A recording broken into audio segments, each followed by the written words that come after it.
Space, the final frontier. This is the Observer's Notebook, the official podcast of the Association of Lunar and Planetary Observers. Its mission to explore the solar system, to seek out new observations and data, to boldly go where no podcast has gone before. And now the host of the Observer's Notebook, Tim Robertson. Hello and welcome to episode 178 of the Observer's Notebook, the official podcast of the Association of Lunar and Planetary Observers. I'm Tim Robertson, the host of the Observer's Notebook and also the coordinator of the training program within the ALPO. Thank you for downloading and listening. The Association of Lunar and Planetary Observers collects and analyzes observations of various solar system bodies and associated phenomena, and publishes detailed reports concerning these bodies in its quarterly publication, the Journal of the Association of Lunar and Planetary Observers, also known as the Strolling Astronomer. This podcast depends upon donations from you, our listeners, to keep it going. If you enjoy what you hear in the podcast, you can donate to it via Patreon. You can start by giving as little as $1 a month. If you feel even more generous, for $5, you receive early access to the podcast before it goes public. For a monthly donation of $10, you receive a copy of the Novice Observer's Handbook. And for $35 a month, you receive producer credits on the podcast. You can help us out if you go to www.patreon.com/observersnotebook. And you can join the ALPO for as little as $22 a year. For more information, find us at www.alpo-astronomy.org. And we're also on Facebook. Just search for ALPO Astronomy, and the Observer's Notebook also has a Facebook page as well. Just search for that name. If you enjoy what you hear in the podcast, please subscribe. That way you'll never miss another episode. And now, episode 178, and we're talking the Great Eclipse of 2024. Stay tuned.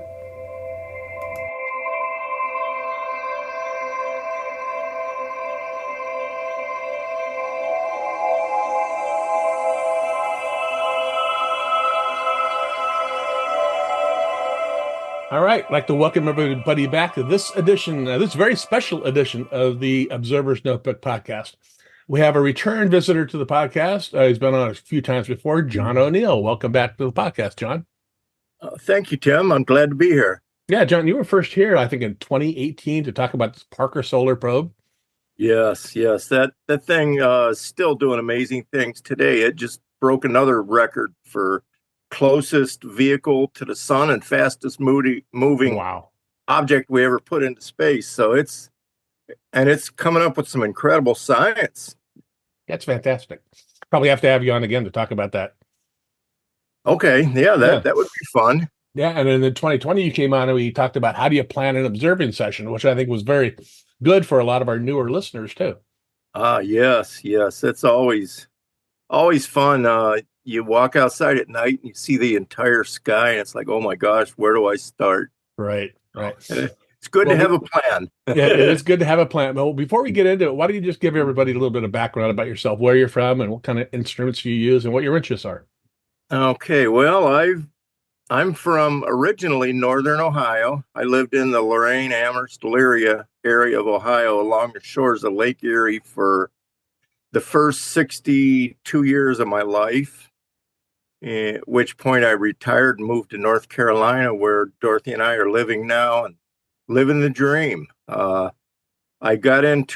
was interested in science and astronomy as a kid, but I didn't really actively pursue it until the early 70s when I joined an astronomy club. Mm-hmm. And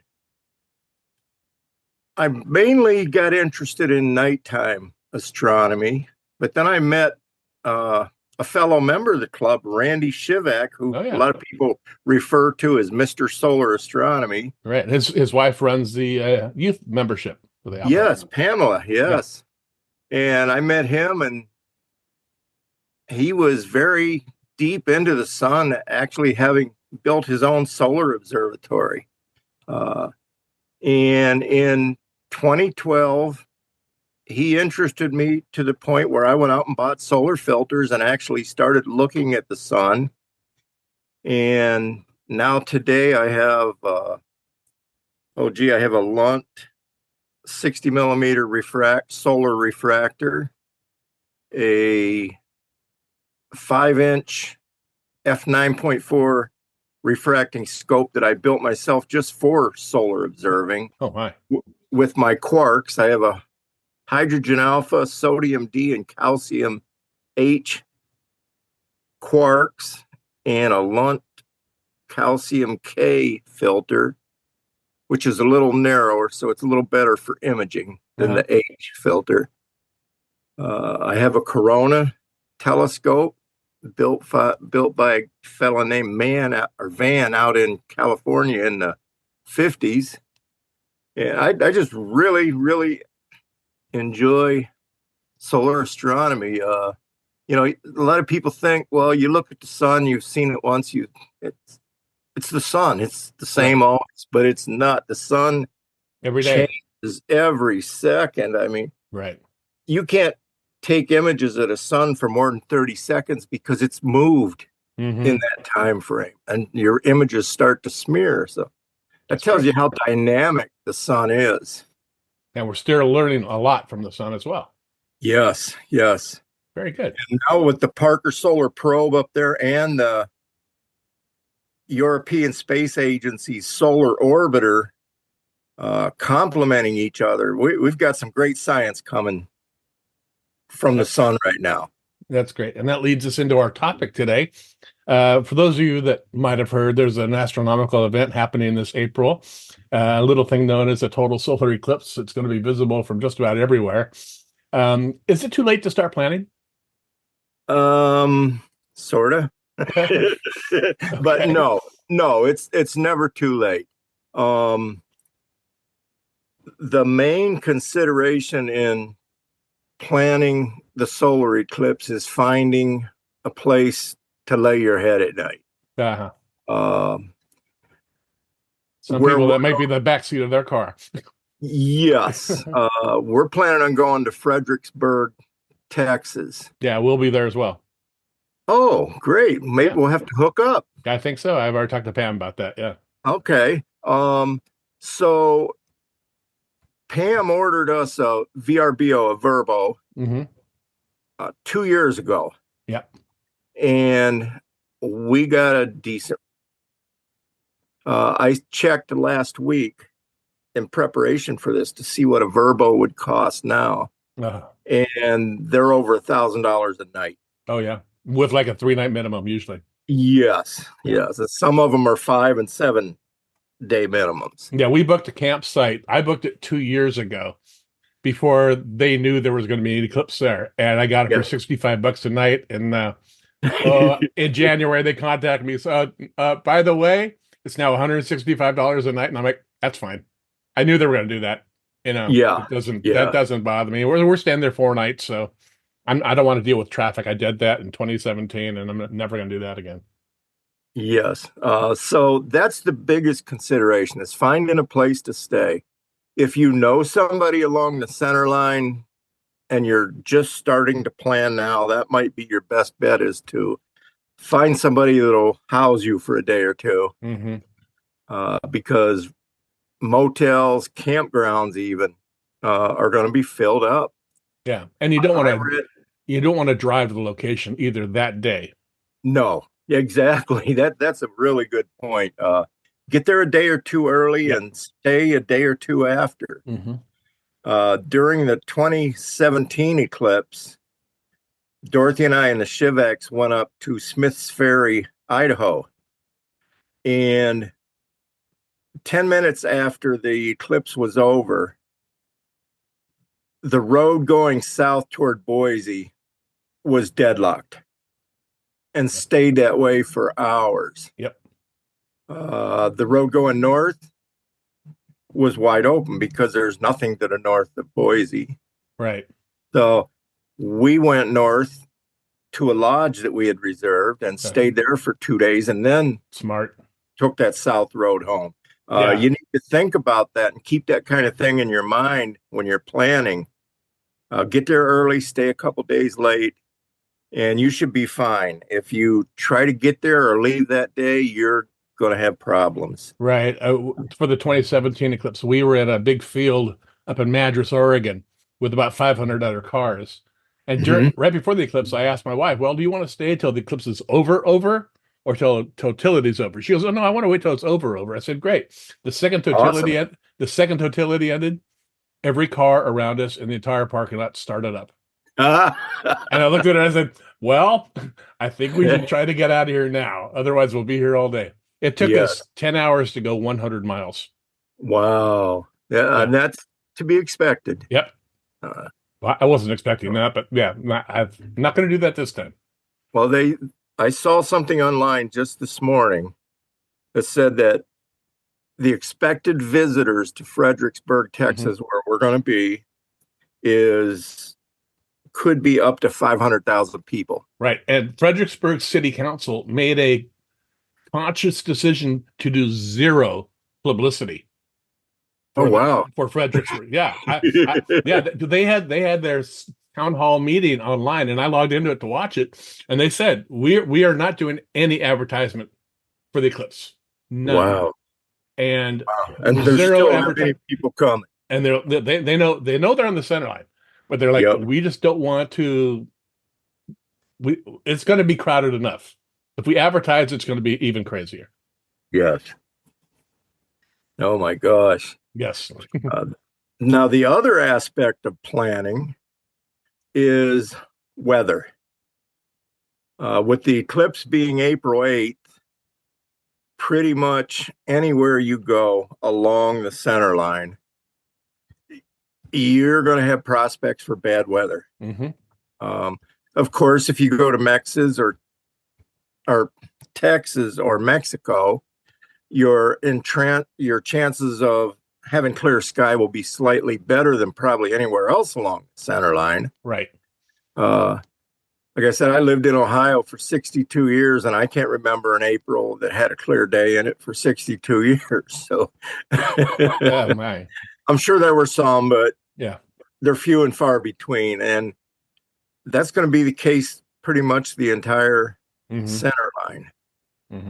So and one of the links at the bottom of the page, I've included a link there for an interactive eclipse locator. You can click on that and move up and down the center line. And then there's another link inside that page you can click, and it'll show you what the eclipse is actually going to look like from that location. Yeah, that's all in the show notes. So when you're done listening to this, you go down to the show notes, and all the links and everything will be down there for you to check out. Yeah, and that's a good way to get a good idea. For instance, the spot we picked has a lot of trees on it, and we weren't really sure if we were going to be able to see over those trees. So when I ran that animation that's on that link, it showed me that the sun is going to be 63 degrees up in the sky. Right. So at that height, it's going to be over those little trees. Good. So that will help you determine from your location what it's going to look like, where the sun's going to be, and then you can figure out if there's going to be anything in the way. Yeah, and I'm afraid of a concern to tie in with weather and traffic is that if you are clouded out, are you going to be able to move? Yeah, I would doubt that. Yeah. Because those 500,000 people that are going to show up in your location that day, if it's cloudy, they're all going to want to move. Yep. 500,000 people are going to be hitting the roads going the same way at the same time. Yep. And you're going to miss the eclipse sitting out in the middle of a freeway somewhere. So that's right. My thoughts right now are find your spot, hope for the best. And if it's cloudy, well, then you can do things that you can do on a cloudy day during a total solar eclipse. Really? Yeah. One of the things you always hear about an eclipse is, oh, it got really dark. How dark's really dark? At the 2017 eclipse, it got dark. I wouldn't say it got really dark. it got dark, but the whole horizon was blue all the way around. Mm-hmm. So how dark is dark? Well, if you take a light meter with you, or if you have a high node solar scintillation monitor, you can use that to measure how bright and how dark the sky is. And if it's cloudy, that darkening is still going to happen. So you can still measure that, even if it's cloudy out.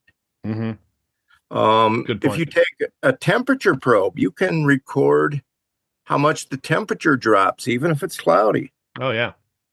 Yeah, we were at the annular eclipse in Albuquerque, and the group I was with, a lot of them had never ever seen an eclipse before, any eclipse.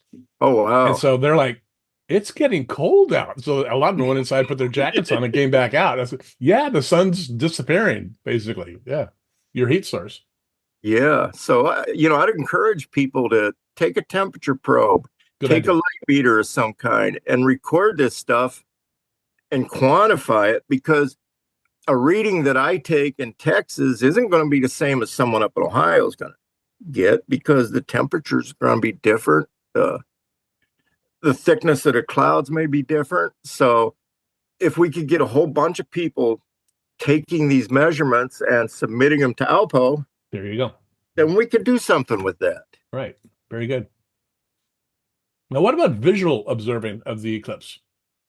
Visual observing. No, that's, you know me, I'm a photographer. I prefer to talk about photographing. But for people that want to view. But you don't want your eyes stuck to the eyepiece the entire time. Right. You want to take a step back and look. Yes. So there is a lot to actually observe during an eclipse, and especially a total eclipse. If you have a pair of safety solar glasses, you can watch the entire partial stages of the eclipse. And once the eclipse becomes total, well, wait a minute, just seconds before it becomes total, if you take a white piece of paper or cardboard, and I took a 3x4 square and set it on an easel facing the sun, and just seconds before totality, you can actually see shadow bands where the very thin crescent will create what's called shadow bands on a sheet of white paper. And you'll see the scintillation moving back and forth. It looks like snakes writhing across a sheet of paper. And that was really amazing. I actually photographed that as well as saw it with my own eyes. It was incredible. Now, would you just take a still photo of that, or maybe a small movie? You have to do a movie. A still photo would just show the lines, but you see the movement with the video. And then, of course, once totality starts, you have a whole host of features. One of the first things you usually see is, well, this is as totality begins too. You're going to see the shadow of the sun approaching from the west.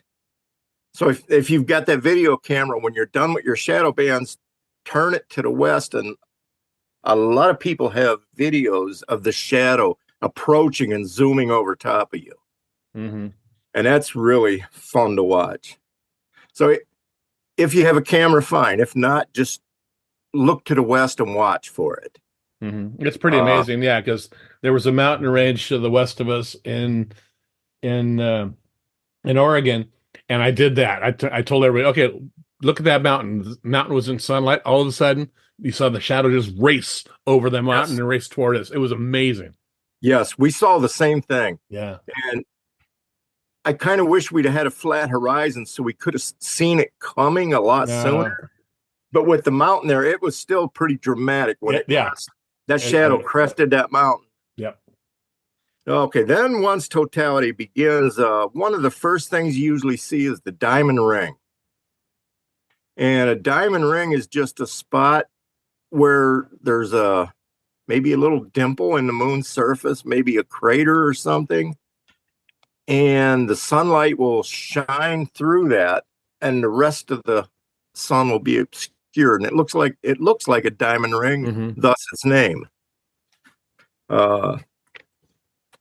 Immediately following that, you'll see Bailey's beads, which are just more and more of the little unevenness on the moon's edge that creates little bright spots or beads, and they're bright red, and they're called Bailey's beads. So watch for those.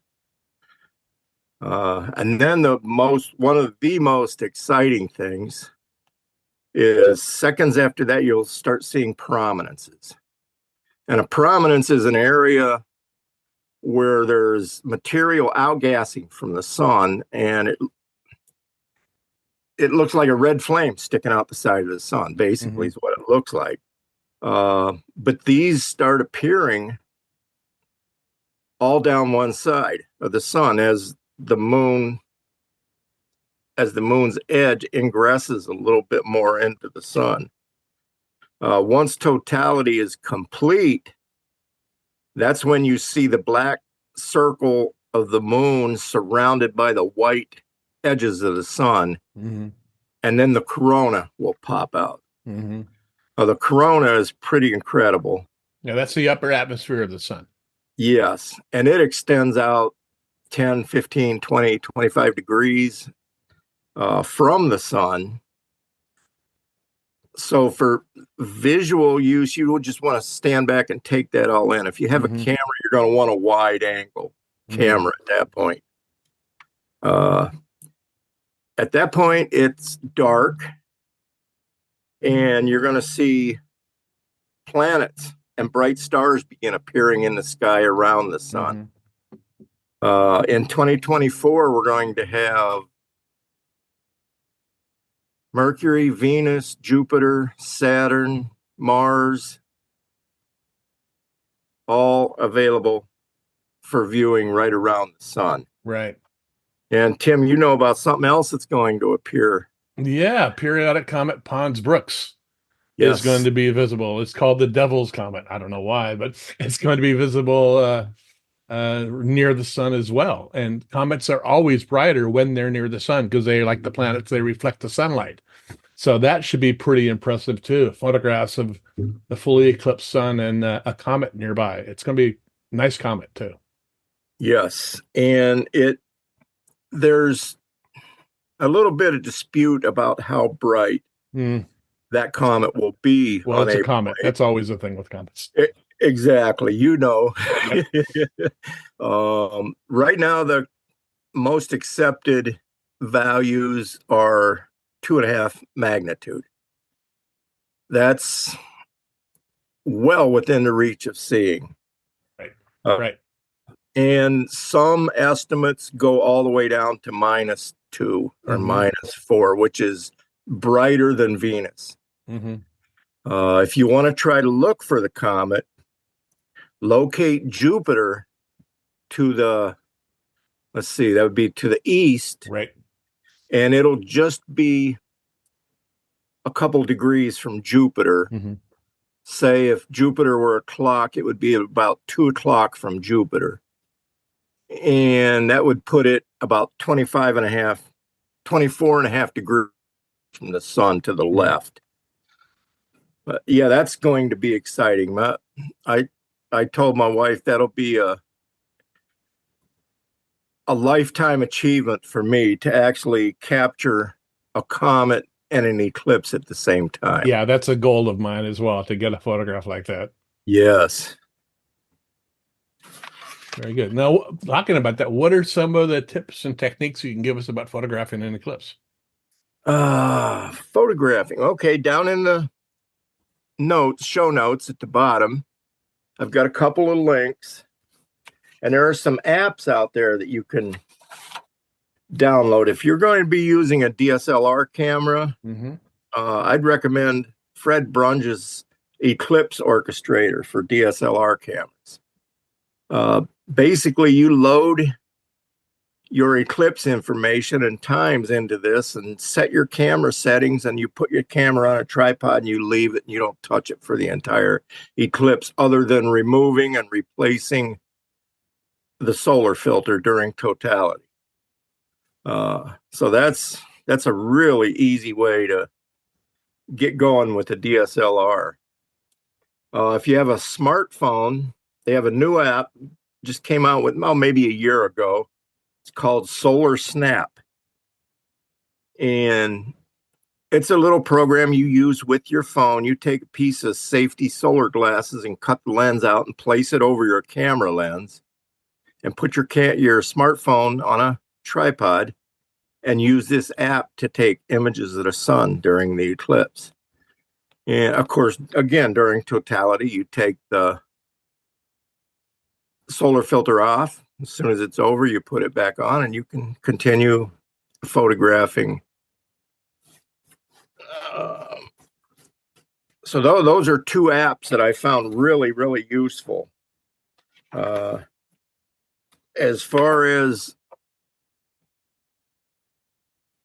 like the video cameras, if you have a GoPro, GoPros are nice, but there is one very important thing you need to remember if you're using a GoPro. Don't put the thing in manual or in auto mode. Fortunately, I learned about this before I went to my first eclipse, and somebody told me to not do that, because if you're in auto mode, when it gets dark, auto mode's going to brighten your image. Ah, so then it won't appear dark. Yeah, that's a good point. Which everybody wants to capture those moments of darkness. Right. So if you use a GoPro or any kind of camera, put it in manual mode and, adjust your settings as you see fit. If when it's dark, you want the image to go dark. Another thing I really like to see people do is, if you take an image, even with a GoPro, use a speaker or a microphone. I'm sorry. Use a microphone and record the goings on around you during totality. I'll never forget my first. When totality started and you hear 5,000 people around you oohing and awing and jumping down and big celebrating. Cheering going on. Yeah. Yes, it's pretty incredible. And to capture that is really nice to go back years later and watch that and see how excited everybody was and how excited I was. And the people around me and my friends, you can hear them shouting. And it's just a really nice social thing to try to capture a video. If you have two cameras, it's nice. I faced one north and faced one south. Wow. So the one facing south, you can actually see the eclipse sun and the goings on, everybody with their backs to you. And then I went south of us and faced one north, so you could see everybody's faces. And so how many cameras are you going to be using?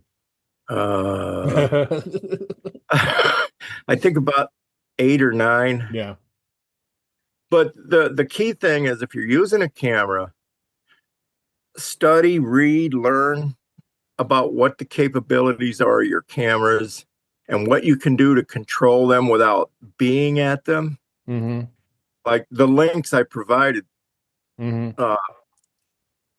tell us how to set up a camera so you can leave it unattended. Right. The only real thing you have to do is during totality is pull filters off, and then as soon as it's over, put filters back on. One of the things I'm really excited about imaging in April at this eclipse is I just bought one of the new C-Star S50. Yeah, me too. Smart telescopes by ZWO. Yep.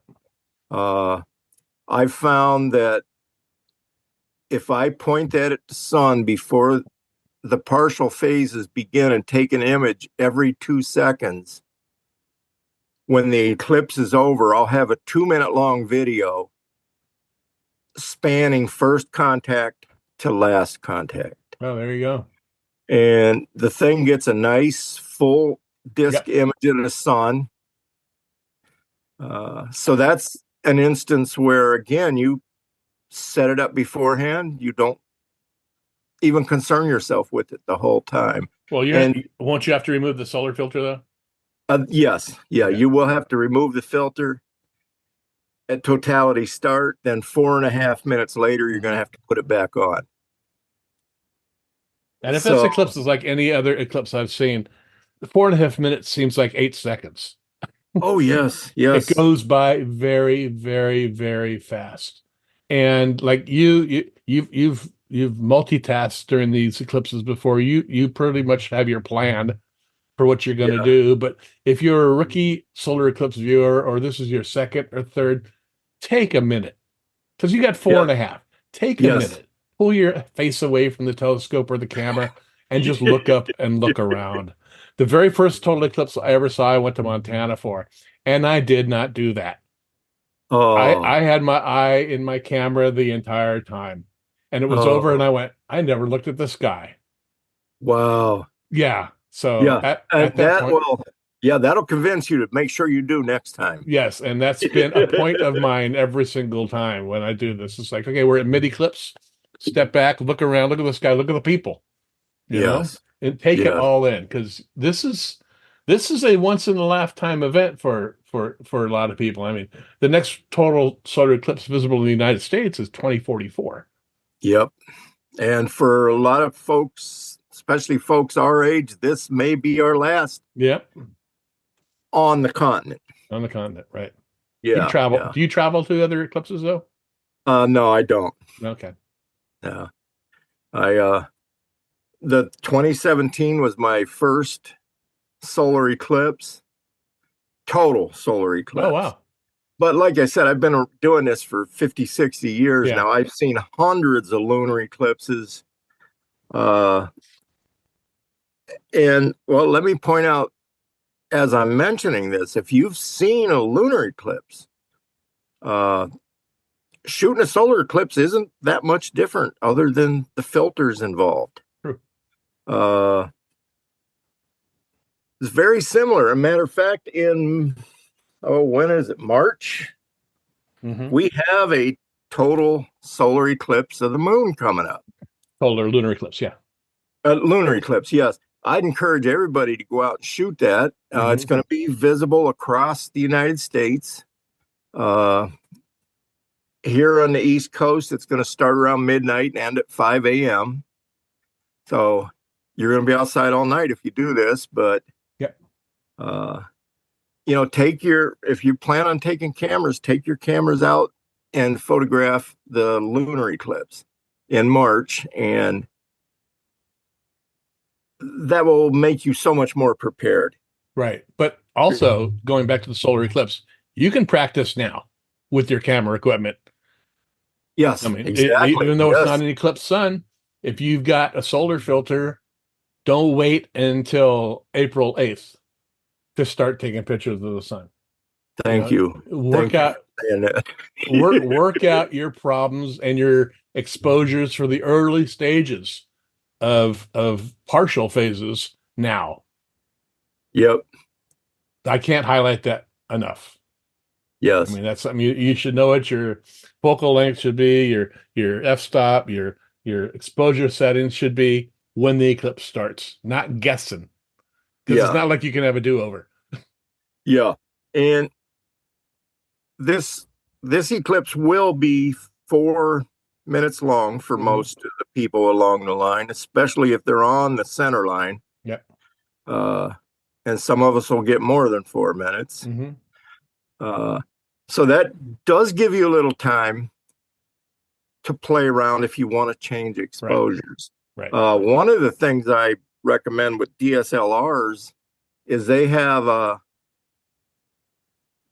bracketing feature where you can tell it, look at the sun, determine, like in auto, what the brightness level should be, and then shoot that image and then go 1, 2, and 3 steps above that, and then 1, 2, and 3 steps below that, and it'll shoot them like in a burst mode. So you hit the button and it'll go brrr, and you're done. It just shot 6 or 7 pictures, all bracketed out. One of those is going to turn out. One of them is going to be perfect. Yep, that's true. So that's a good method of, I don't know if you could say cheating, but that helps assure that you get a properly exposed image of the sun. Yeah, and I practiced during the annular eclipse too, because that was easy way to practice for a total eclipse. And I did that. That's where I figured out my exposures for April. So yeah, and it's kind of hard to talk exposures really because there's so many different types of cameras out there now, so many different lenses. And if you have a fixed lens or a prime lens or a zoom lens or a wide angle lens, they're all going to take different exposures. So, and what kind of filter you're using as well? Oh, yes. As far as filters, if you want to image, I highly recommend Bader. I'm not sure exactly how you pronounce it.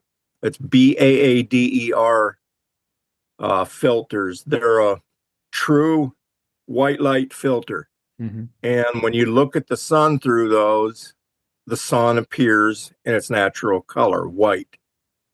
It doesn't show up as orange or pink or purple or blue like some of these other filters do. It's a pure, beautiful white sun. And it's a lot less dense than the other filters, so it lets more light through quicker. So you can use higher exposure rates with it and get more images in the same amount of time as you'd get with the darker colored film.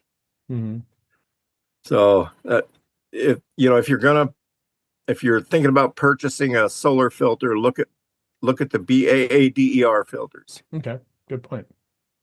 Yeah, a lot of filters, even the filter for the C-Star S50 telescope, it's like a Mylar filter. Yes, and it works, but I guarantee before the eclipse comes, I'll have a Bader filter on mine. Oh, will you? Okay. Okay. Let me know what you do. As far as other things, there's still a lot you can do. Some people build pinhole projectors. And basically, it's very easy. Just take any object. I've seen a lot of people use paper plates. And just take a pencil or a pen and poke little holes in it. Yeah, my wife used a colander for the that's eclipse. Yep, a colander works great too. If there's a tree nearby, go stand along the edge of the tree and look at the shadow of the leaves on the ground. You'll see little crescent shapes there. And that's something you can only do, of course, during the partial phases. I don't know if you would be able to see them during totality because the shadows would be pretty dim. Yeah, we saw it during the annular phase. So yes. And yeah, as the last thing I want to say about observing the eclipse, and you already said it, Tim, but I'll just reiterate. Take some time out, just stop, take a deep breath in, let it out, and just stand there and look.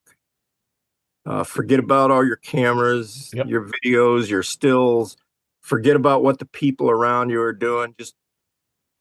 Just focus on you and the eclipse. And just stand there and take a look and be amazed.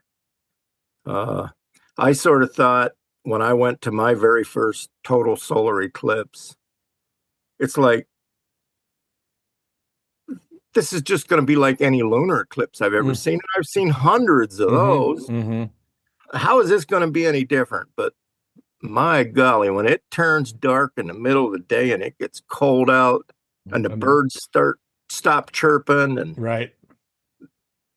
it's a life-changing experience. It is. And that's not minimizing it either. Right. That's exactly how I view it. And my wife, the second the last one was over, she goes, "When's the next one?" First words out of her mouth. When's the next one? Wow. And I've heard that a lot. A lot of people.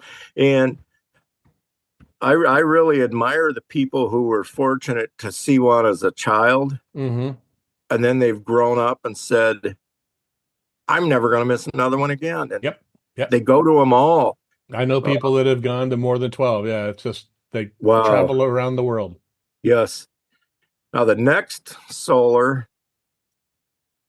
total solar eclipse is going to be in 2025, but you're going to have to travel to the very southern tip of South America to see it. And I doubt if prospects for weather will be very good then either, but that's a long way to travel to see an eclipse. But It is. I understand why people do it and why they want to do it. Exactly, yeah. Well, John, you got anything else to add about the eclipse?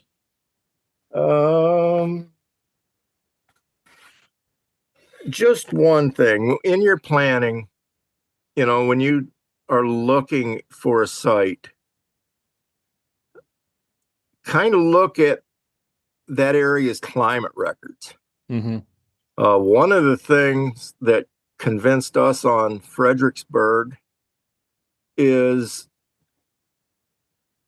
if you go back through their weather models or weather recordings over the last couple hundred years that they've been recording weather, there's like actually about a 60% chance there that it could be clear that day. Or if you start looking in Indiana, Illinois, Ohio, Pennsylvania, up in those areas, it's like a 25 or 30% chance. Right. That's exactly what I did too when I picked Fredericksburg. Yes.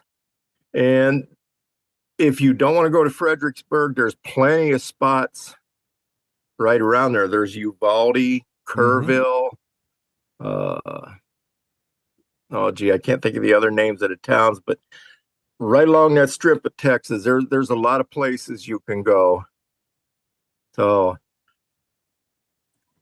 go where you think the weather's going to be best for you, or where you can get to spend a free night there. Yeah, There you go. There's also a cruise that they still have cabins available in Mazatlan. So, there you go. Yeah, so that's an option. And the nice thing about a cruise ship, it can move. Yes. That might be one of the best options actually for this eclipse, but I'm sure there's people that will be amenable to that, and others like myself, I really don't like big ships. I'm a cruiser. Yeah. Are you a cruiser? I'm a cruiser. Okay. Yeah. Well, John, this has been great. I really want to thank you for stepping up and coming on the podcast today and giving us highlights of the upcoming total solar eclipse. Oh, I appreciate the opportunity, Tim, and I encourage everybody to get out there and go somewhere where they can see totality. As you said, it's a life-changing experience. It's something that none of us should miss, especially the older generations who may not be here in 2044. So get out there now and see this one while you can. All right. And I'll buy you a drink in Fredericksburg. Okay. That sounds like a plan. I'll buy you one. All right. Sounds good, buddy. Talk to you then. All right, Tim. Bye-bye.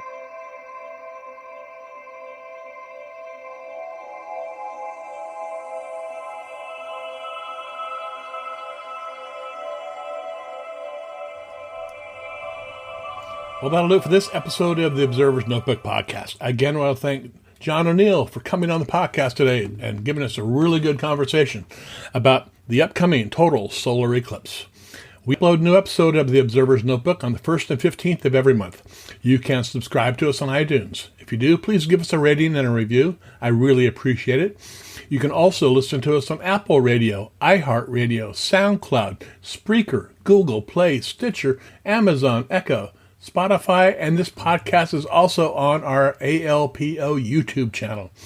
You can help support the podcast by donating to it via Patreon by giving up to $35 a month, where you'll receive 1 year's membership to the ALPO and producer credits on the podcast. With that, I'd like to thank the producer of this podcast, Steve Siedentop, and Michael Moyer for their generous support. The link for Patreon as well the link for the ALPO is also in the show notes. You can get a hold of me at commentman@commentman.net or on Twitter at @ObserversNBpod. And until next time, my hope is you always have clear and steady skies. Thanks for listening.